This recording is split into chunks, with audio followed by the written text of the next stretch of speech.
Fala minha galera, tudo beleza? Passando por aqui para mais um IGTV, para você que nos segue aqui no Instagram, nas redes sociais.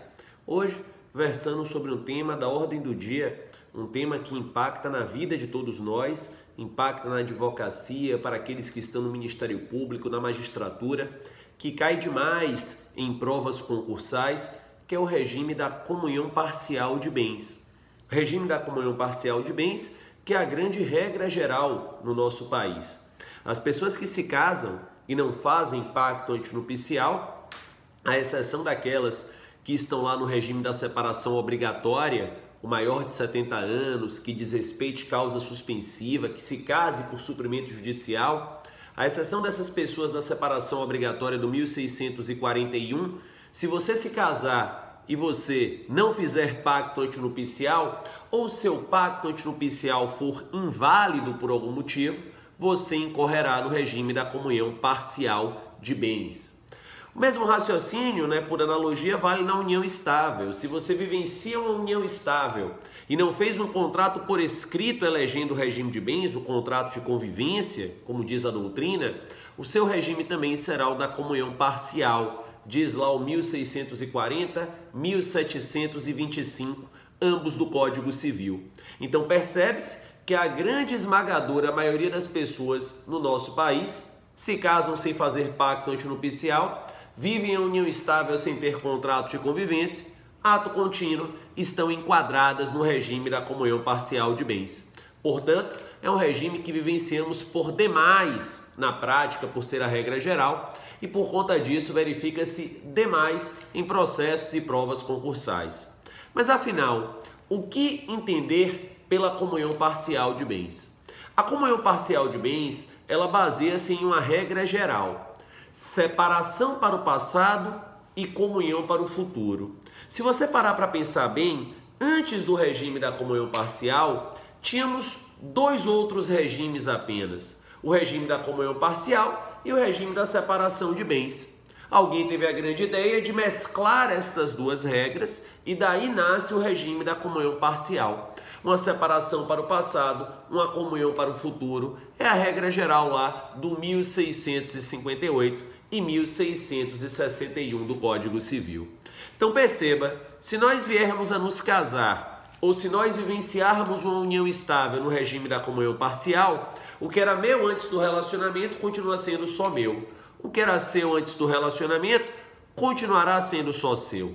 E o que nós adquirirmos na constância do relacionamento, a título oneroso, passará a ser nosso. Essa é a dinâmica do regime da comunhão parcial. Mas dentro desta dinâmica, o legislador civilista nos traz regras especiais, regras específicas de bens que não comunicam. O que é que significa não comunicar? São bens exclusivos, e de bens que comunicam, que se tornam patrimônio comum do casal. Eu vou começar com as regras das exclusões. O que não comunica, estou no 1659. Não entra na comunhão parcial. Primeira hipótese: os bens que cada um possuía ao se casar, bem como aqueles recebidos por doação ou herança na constância do casamento e os subrogados em seu lugar. Essa é uma pergunta prática corriqueiríssima. Luciano, sou casado em comunhão parcial de bens e durante o meu relacionamento eu recebi um patrimônio em herança de meu pai ou recebi uma doação de meu tio. Esse patrimônio será só meu ou se comunicará com meu cônjuge? Na comunhão parcial, não comunica.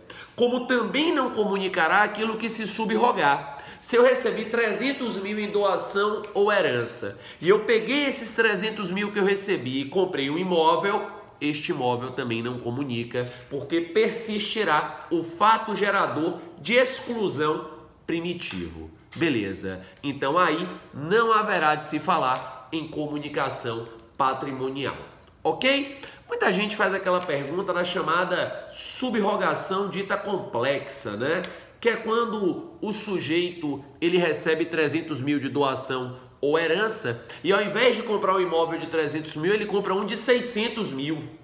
E aí o que fazer?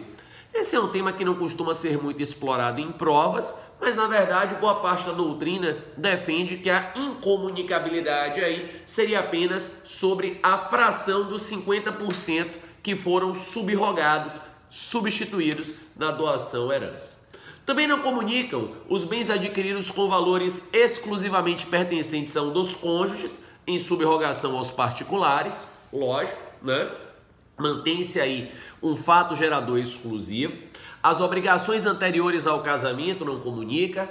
As obrigações provenientes de ato ilícito, salvo reversão e proveito do casal. Os bens de uso pessoal, livros e instrumentos de profissão. As pensões, meios-soldos, montepios e outras rendas semelhantes. Então, os bens de uso pessoal do trabalho, por exemplo, os livros do advogado, o notebook do advogado não comunicaria. Se eu me divorciar, a minha biblioteca, então, vem comigo, na verdade, que é meu instrumento de trabalho. Como também não comunicam as pensões, os meios-soldos e os montepios. Meios-soldos e montepios são pensionamentos militares, ok? É a ideia de que a pensão não comunicará por ser fato exclusivo.